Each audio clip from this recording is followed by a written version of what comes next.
Hello, everybody. Welcome back to Frontier Mentality. I am showing you different ways that I cook on a wood stove. So, as you know, I can. Oh, let's do it. Um, so we canned a lot of vegetables. Now, some of these are frozen that were put in here. And it's time to add the ground beef. So, yes, I can my can.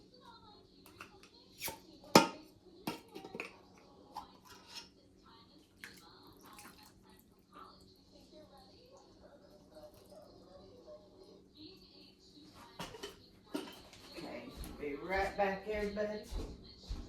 Forgot my spoon.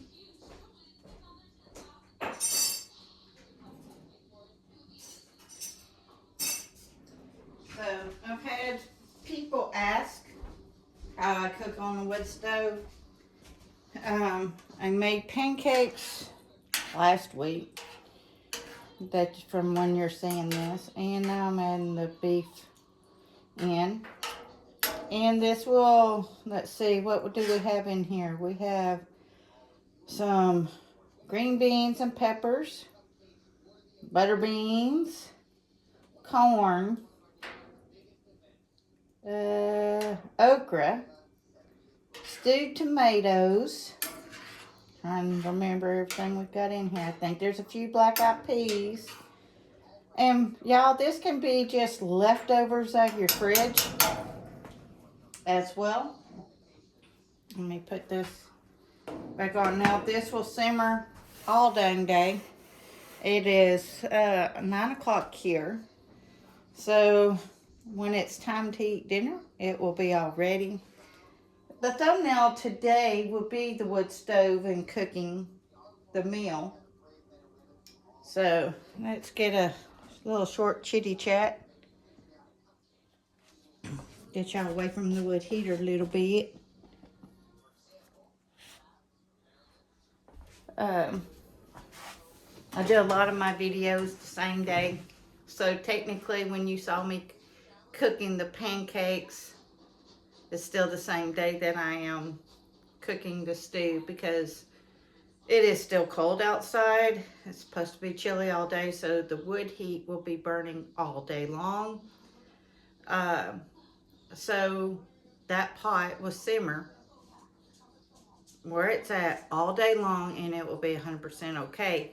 Now, if you're at home and you're not a canner, but you have a wood heater, or how could you do this? Well, do you have canned vegetables? You're supposed to be buying canned vegetables, remember? We're trying to do 5 a week of vegetables. Add 3 cans, if you can, of meat, some type of meat product.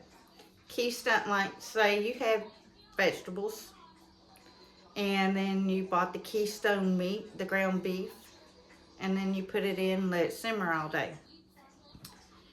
Or you have frozen vegetables. And like I said, you know, mine will lift up. So on the box, I could fry the ground beef.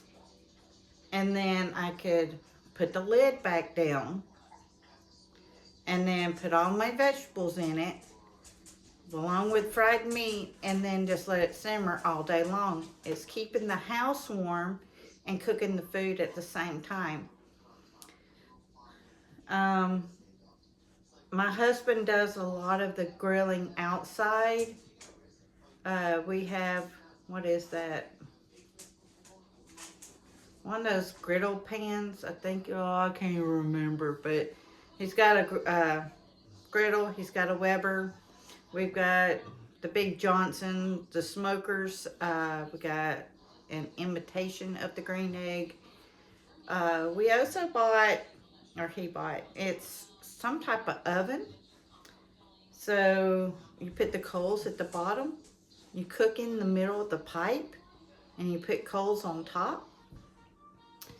Then we have regular grills, charcoal grills, that we actually don't really use charcoal. Sometimes we do, But cooking over wood on a grill is really good. Um and my husband also made a rocket stove at work. But you can also build rocket stoves at home using cinder blocks.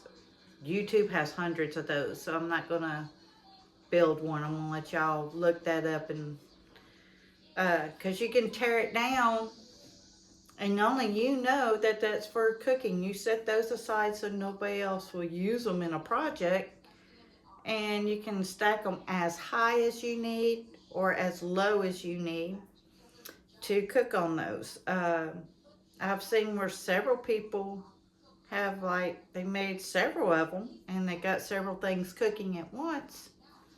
So there are many ways of cooking outside. Uh, I believe we're going to try to do maybe a fire pit cook, and hence I have to build the fire pit. We moved it and haven't really decided where it's going. Kind of have decided, but we haven't rebuilt it yet. So that part will probably be in a later. I'm not sure when the cooking over the fire will happen, but I'm just showing you different ways. Power goes out, you've got a wood stove, you can cook on it. Uh, Wood stoves can offset the heat for your house. Like this whole cold snap that's been down in the teens at night, and maybe reaching 30, so not above freezing outside. I think tomorrow, one day this week, we're supposed to get up to 40, and then eventually the week after, if it doesn't change, it's supposed to be back in the 50s and 60s. We won't need the wood heat then. Unless we're just burning at night and not all day. You can do it that way too, to save on your power bill.